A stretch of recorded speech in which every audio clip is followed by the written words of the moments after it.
and there's been one death on the neonatal unit in 7 years.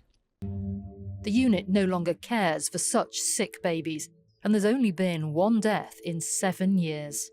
Out of lip sync, those are, in my view, some outrageous comments from recently retired consultant paediatrician Dr John Gibbs, and to a lesser extent, BBC reporter Judith Moritz.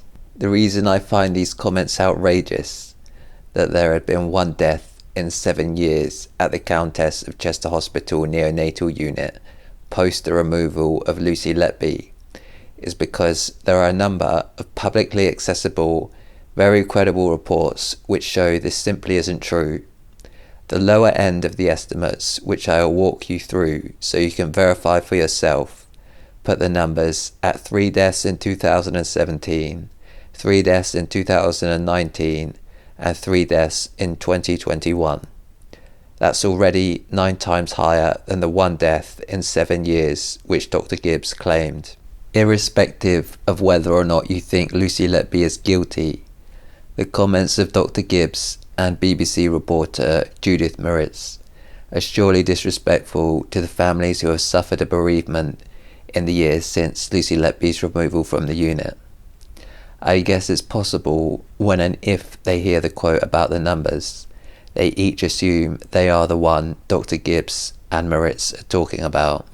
There still was a spike in deaths in 2015 and 2016, but the other issue, which is fairly well known at this point, is that the unit changed their status such that they would stop admitting such premature or sick babies. There are several sources on this, but looking at this document from the Thirlwall Inquiry, which I will leave a link to in the description, external communication from the Countess of Chester Hospital regarding the changes in admission arrangements for neonatal services dated 7th of July 2016. Reading through it, we are temporarily changing the admission arrangements for our neonatal unit to focus predominantly on lower risk babies who are born after 32 weeks. This decision is being taken with the support of regional Cheshire and Merseyside neonatal care network. We have seen in some of our most poorly babies, those with high dependency needs, an increase in neonatal mortality rates for 2015 and 2016 compared to previous years. In light of this, we have asked for an independent review of our neonatal services from the Royal College of Paediatrics and Child Health and the Royal College of Nursing, which is expected to be completed by the end of August. While this takes place, we will be closing 3 intensive care cots at the Chester neonatal unit. A total of 13 cots will continue to provide specialist and high dependency care for newly born and premature babies born at 32 weeks and above. Some other documents from the Thirlwall Inquiry shed more light on the time frame where the deaths spiked. In a statement to the inquiry, a junior doctor, Dr Liddon, said, "Consultants weren't very present on the neonatal unit due to covering both paediatrics and neonates. Consultant neonatal ward rounds at this time occurred 2 days a week. To put that in perspective, as has been mentioned elsewhere, it would be standard fare for consultant ward rounds to occur twice a day, not twice a week, on most neonatal units." Dr Liddon's statement continues, "From memory, there was some resentment from the nursing staff that the consultants weren't more present." When asked about staffing at the Thirlwall Inquiry, referring to the period where the death spiked, Dr Gibbs would say, "In theory, we had enough doctors, but because of the busy paediatric ward as well, we consultants weren't spending enough time on the neonatal unit. Although we had the numbers, but we needed more to satisfy enough time on the neonatal unit. And although we had adequate numbers of registrars, there were often gaps in the rota. People had dropped out of training for different reasons. Maternity leave, doing research, going abroad, and those gaps in the rota did cause a problem for us and all the other hospitals I was aware of in our region." He goes on to say, "We should have had 7 registrars, and often we only had 6, and that was the case during 2015, 2016.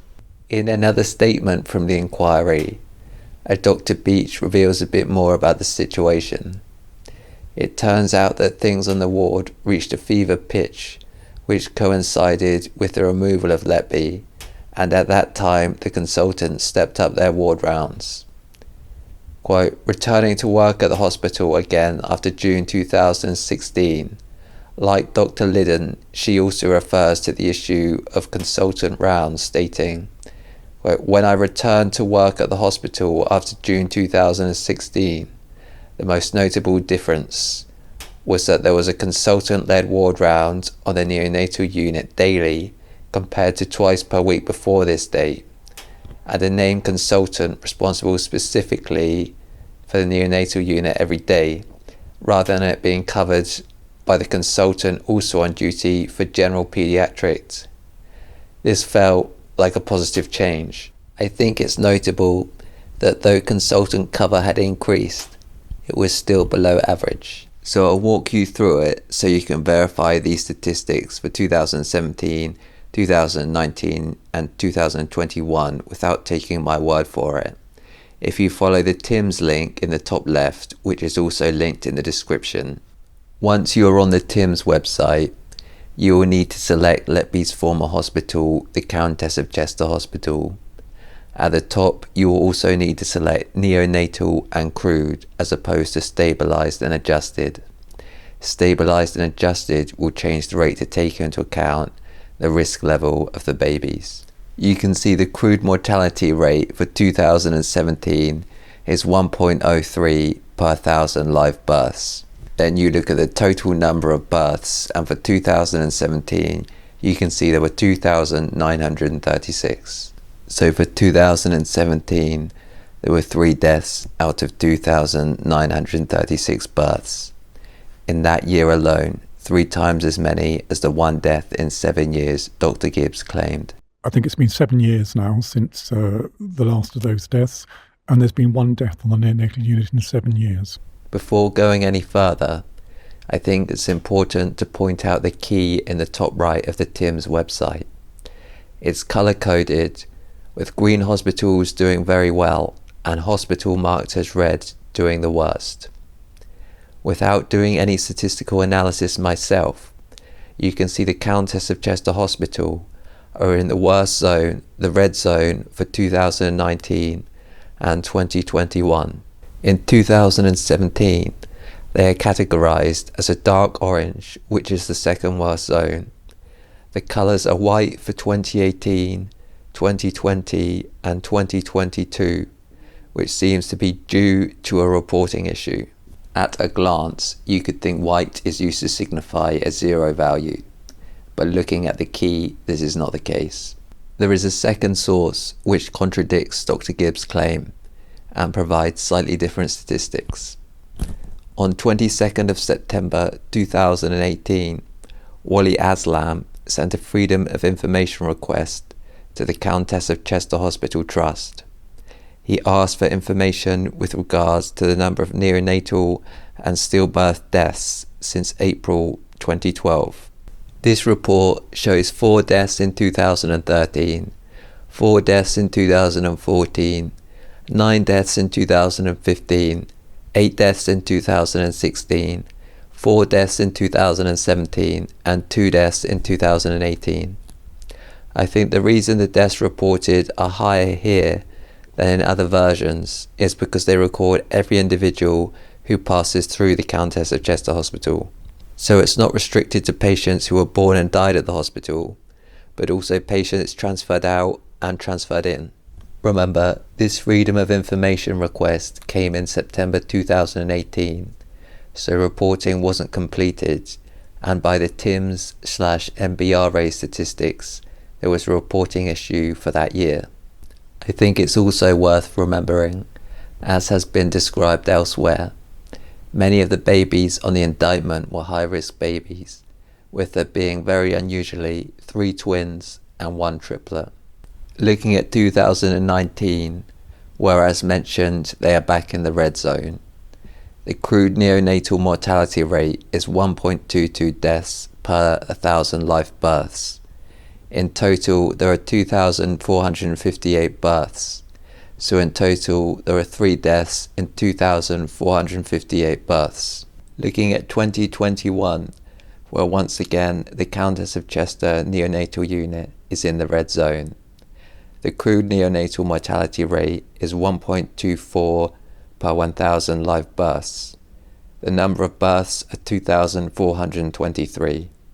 The total numbers are 3 deaths in 2,423 births. So having seen that Dr. Gibbs' claim that there had been only 1 death in 7 years on his neonatal unit post the removal of Lucy Letby is false, I think it is self-evident that this is an inappropriately self-flattering and potentially narcissistic comment for him to make, as the stats just don't add up. There is also some testimony from the Thirlwall inquiry which raises question marks over the good faith of Dr. Gibbs. Furthermore, there is also information in the public domain that raised question marks over his diligence and competence as they relate to neonatal care. Some testimony which I'm going to pick out which raises question marks as to Dr. Gibbs' candour or lack thereof comes from the risk midwife, Mrs. Anne-Marie Lawrence. Looking at page 49 of her Thirlwall inquiry transcript, or page 195 in A5 I think, Mrs. Lawrence says, quote, "The neonatal unit staff did not approach the Datix reporting system in an open and transparent way. They would often only report an incident if they felt it was avoidable or there had been an obvious omission in care." This doesn't single out Dr. Gibbs, but it doesn't suggest he's particularly forthcoming either.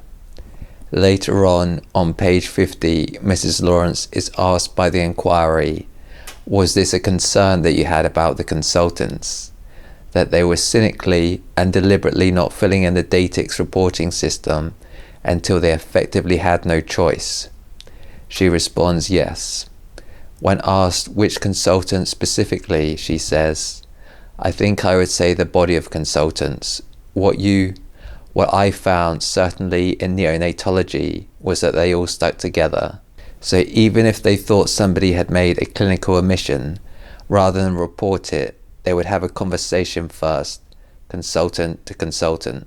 One red flag with Dr. Gibbs' competence at the time comes from this article, which was published in the Daily Mail on the 14th of December 2022 and is titled, "Lucy Letby raised alarm to save infant baby deaths trial hears, as consultant admits he blundered by leaving the sick infant alone with monitor switched off."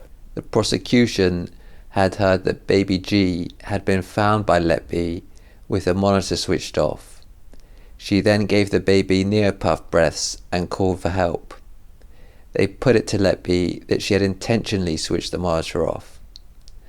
However, the designated nurse stated on cross-examination that Dr. Gibbs and Dr. Harkness apologized to her for leaving the baby behind a screen with the monitor switched off. Dr. Gibbs was then forced by the nurse's testimony to recognize it would be a serious error to leave a baby behind a screen with no monitor on. The other case involving Dr. Gibbs that has been criticized in the public domain is the care of baby C. Dr. Gibbs was the named consultant for this baby, but he has been criticised by, amongst others, Professor Colin Morley for not seeing the baby for the first 3 days of life. Baby C was an extremely small baby, so this baby really needed intensive care. The consultant didn't see the baby for the first 3 days. I think you could make an argument that even if ward rounds are occurring twice a week, baby C could have been given special attention due to his very small size. Professor Morley has speculated that the lack of attention given to baby C resulted in a failure to spot a critical red flag. The baby started vomiting black fluid. That's a very serious sign, although they didn't seem to appreciate that. Professor Morley goes on to speculate that if the baby had been seen by a competent senior member of staff, then the baby could potentially have been saved. I think they failed to recognise that the baby had a bowel obstruction. That needed urgent surgical opinion and probably surgery to save the baby's life. However, I should say not all of the feedback on Dr Gibbs from the Thirlwell inquiry has been negative. Child C's mother said she, quote, felt that he was very open and honest with us. The mother of child I, in contrast, was less impressed. Dr Gibbs mentioned to her that child I would need a post-mortem to, quote, clear the hospital. Child I's mother stated, quote, on hearing that I lost my temper. She also stated, I remember not liking this doctor. During her testimony, the risk midwife Anne-Marie Lawrence also said that Dr Gibbs absolutely had a respectful verbal communication style. The testimony from the at the time neonatal unit manager Arian Powell is mixed. At the time of the alleged incidents, she described Dr Gibbs as the voice of reason who was trying to de-escalate things.